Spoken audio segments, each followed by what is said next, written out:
Hey trackies, welcome back to another video here on TXT Track Time. Please remember to like the video and also subscribe to the channel. Alright, so trackies, I've covered the SEC Indoor Championships and now we're jumping over to the Big 12 Indoor Championships. Now clearly, again, Jamaicans feature here, so I'm definitely looking forward to the performances. Now we have colleges like BYU, Baylor, Cincinnati, Houston, Iowa, Kansas State, Oklahoma State, TCU, Texas Tech, UCF, and West Virginia.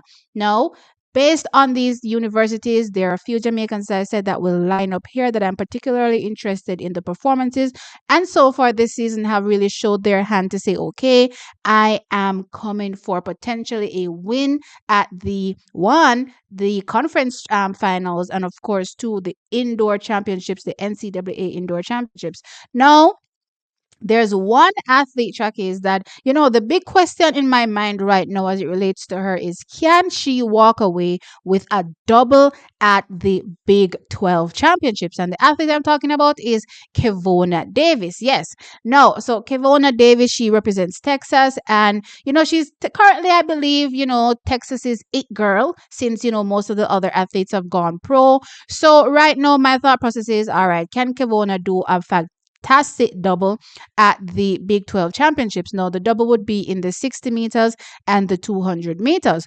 As it stands right now, track is, when it comes to the 60 meters, Kevona has only run a 7.33, and that was converted, so it was a 3-1 at altitude.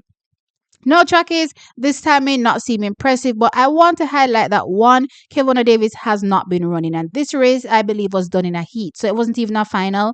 It was done in a heat, and she didn't even take her spot in the final, right? So with that said, though the likes of Rosemary Chokoma, Alyssa Colbert, are currently at the top. Even Ackelia Smith, is out there in the 60 meters outperforming the likes of Kevona Davis. That's because Kevona Davis has barely run. I believe she has run maybe all of 3 times so far this season, which is impressive considering how much Texas usually has, the athletes running on the indoor circuit. I did notice that last year they cut down the amount of runs, and this year they look to have cut it even more, right? Which is a good thing. The athletes don't end up overworked. Plus, they can streamline their focus potentially to the Jamaican championships or whatever championships they need to go to potentially qualify for the Olympic Games. Now, with that said, Kevona is one of our big athletes as well that we're looking forward to see, especially outdoors, potentially head to Paris if she, performs well at the championships. And that's a Jamaican the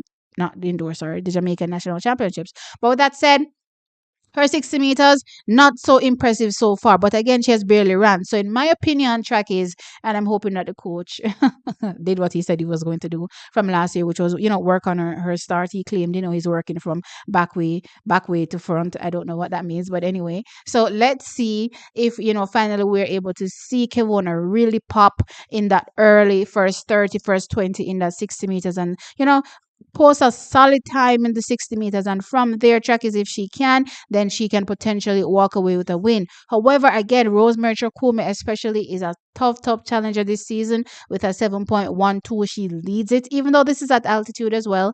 Let me see what the time adjusts to before the altitude, because again, this website changes it, so it was a 7.10, right? So even though Rosemary Chokome leads right now, I definitely believe that this time should be within Kevona Davis's capability by now, right? Especially the mere fact that she's a focus for Texas, even though everybody else is still there running, but still, she should be able to, I believe, challenge for that number 1 spot in the women's 60 meters.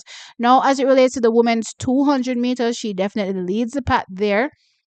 Right, so she's currently run at 22.97, and it was 90 before converted for altitude again, right? So that's the time she's already run so far. So, and she leads the pack. Closest to her is Ayana Gray with a 23.05. So when you look at the times again, you can see clearly, as long as Kevona executes her best race, then I don't potentially see anybody here defeating her. I'm definitely interested though in seeing Dejanay Oakley. She's definitely come on this season. I've been impressed with her 2-4 runs, right? So this is impressive for Dejanay Oakley, and she right now at altitude was a 22.34. When it was adjusted, it was a 23. Did I say 22? A 23.34, sorry, and adjusted to 23.41. Right. But with that said, I'm really, really looking forward to seeing these performances and especially what Kevona Davis is going to come with this season that will make her that number one girl when it comes to the Big 12 Indoor Championships.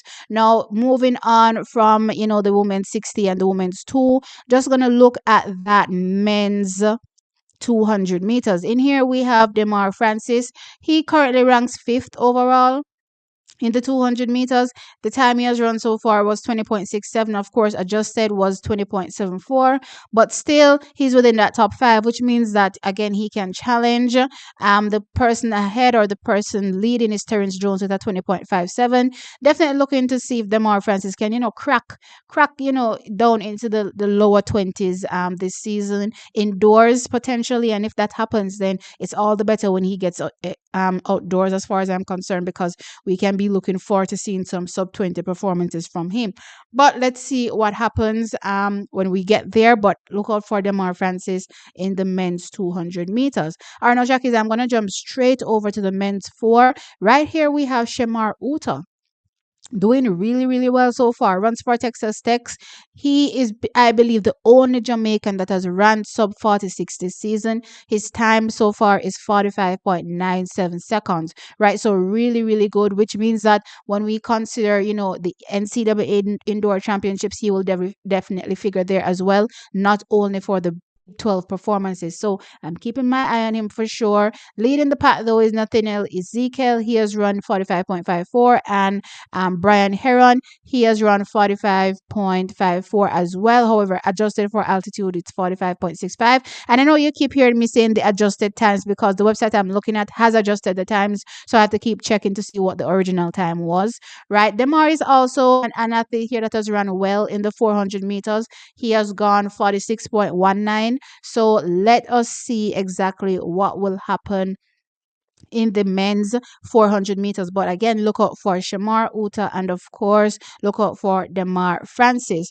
Now, in the women's 4, Dejanay Oakley for me has definitely come on. I said it before, when I was talking about, the Kevona 200-meter race, that Dejanay Oakley has been doing well this season. I'm impressed by her run so far in the 2 and of course the 4. So far in the 4, she's at 52.64 seconds, right? Leading the pack though was Rachel Joseph. She's at 52.05, and Pearl Awaya 52.56, right? So Dejanay Oakley's time though originally was 52.53 seconds, but again, as I said, it was adjusted for altitude, which makes it 52.64 seconds, right? So with that said, Trackies, Dejanay, I believe, can definitely place high in this.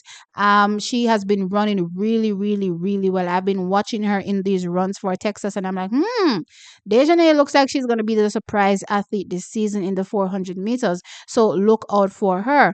All right, now, Chuckies, I'm just going to be jumping now straight down to the women's 800 meters. And in the women's 800 meters, we have Shelly-Ann Beckford that ranks number 3 so far for the Big 12 with her time of 2 minutes 03.06 seconds. So I talked about, the athletes coming into the events, the 800 meters, the men and the women, and I'm liking what I'm seeing so far. Shelly-Ann Beckford, definitely doing her thing.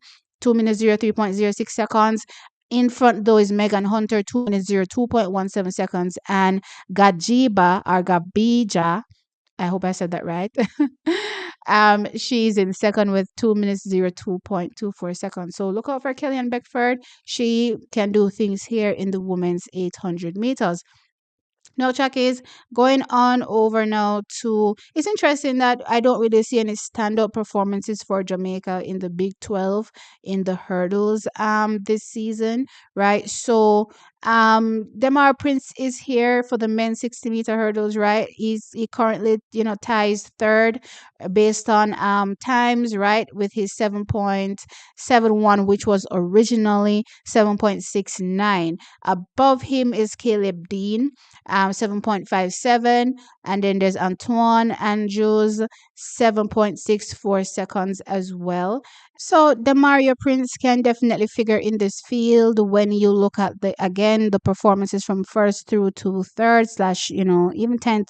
When you look at the top 10 performances, my thing is that when I said it's surprising seeing the performance this season, because usually when it comes to the hurdles, especially NCAA's Jamaicans do pretty well here. So it's interesting seeing the gap, but I do know again quite a few athletes have gone pro, so that's probably why we're seeing a gap right now. But with that said, that's the men's 60-meter hurdle. So we're just going to jump from the men's 60-meter hurdle straight into the men's long jump, where in the men's long jump, we have Nikolai Williams. He currently ranks second here with a 7.84 meters.